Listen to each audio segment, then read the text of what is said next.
He was always kind of small and skinny and just happy. Pretty quiet, I'd say. He kept to himself, but he was also very athletic. He was just an easygoing kid. As a teenager, he was a really good student. Whatever he got himself into, he wanted to make sure he did the best at it. He helped a lot on the farm, so he was hardworking and spent a lot of time outside too. A lead from the front type Marine who wanted to take on any task, anything that was thrown our company's way. Rob's a very unique individual, and I knew that from the first moment I met him.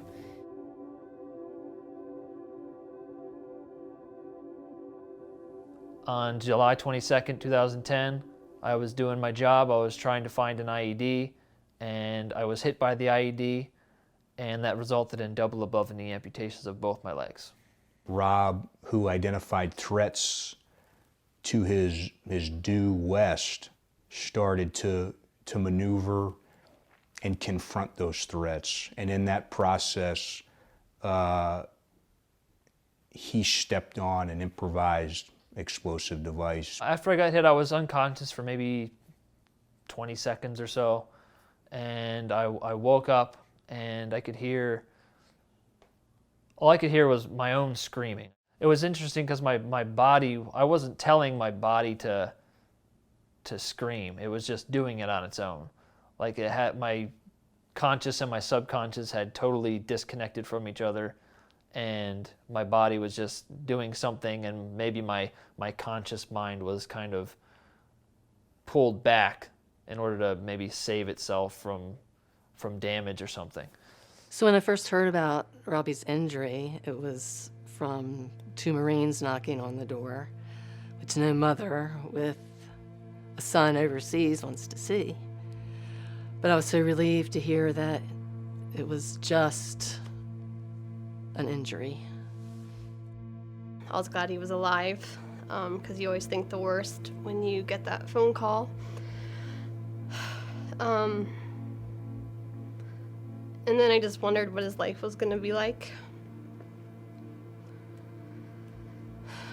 There were other casualties in that fight, but I got to tell you, Rob's heroics and courage on that day, once he saw the threat, he didn't hesitate, and he was so darn focused on the mission at hand and advancing, and his fellow Marines, he took the front role and then ended up getting wounded in the process.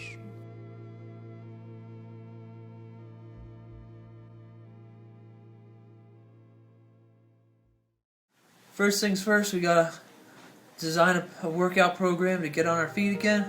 I kind of skipped all the doubting myself and being depressed and feeling sorry for myself. I just went straight to trying to achieve what I've always wanted to achieve, which is to have a meaningful life.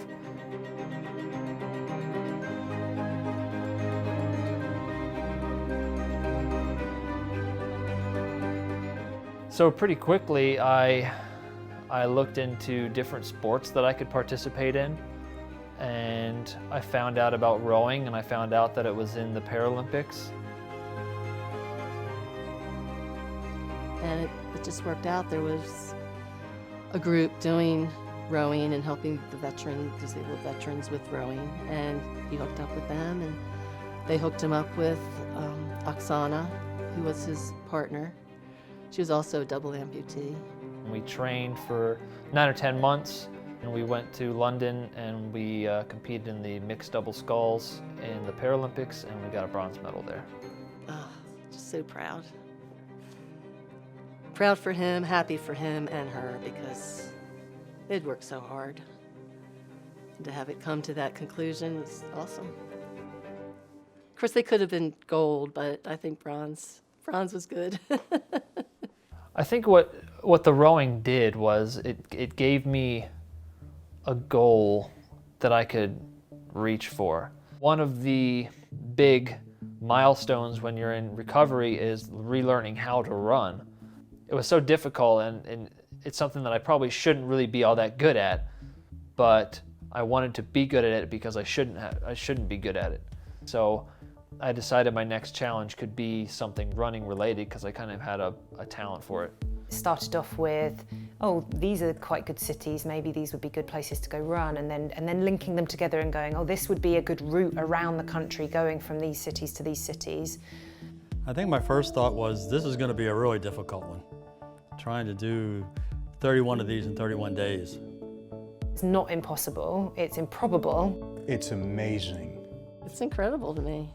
Well, I want to do 31 marathons in 31 days in 31 different cities because I want to be an example for veterans and civilians to follow. I don't have any doubt that Rob will be able to finish as long as everything goes according to plan. Just the fact that he picked 31 marathons instead of like 30 just says that he's gonna pick the hardest way to possibly do something. I think, yes, it is a little bit crazy. 31 days is naturally harder than 28 days, so I picked the harder route. Setting this thing up and finishing with a big hurrah on Veterans Day in our nation's capital is just very sobering, and I just can't wait to be out there with him.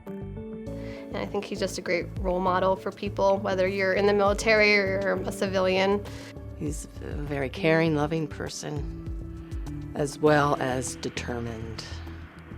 The thing that makes him stand out so much and makes him able to do all these crazy things that people say are impossible is that Rob isn't just overcoming adversity and then is done with it. His version of overcoming adversity is, I'm going to take that adversity and I'm going to take those skills that I used to overcome this awful thing that's happened in my life, and I'm going to use those skills to make myself better every single day. I want to show veterans, civilians alike that when veterans come home from war, they can be injured in some way, but that doesn't mean that they're broken or that they are somehow incapable of reintegrating into society or being useful to society.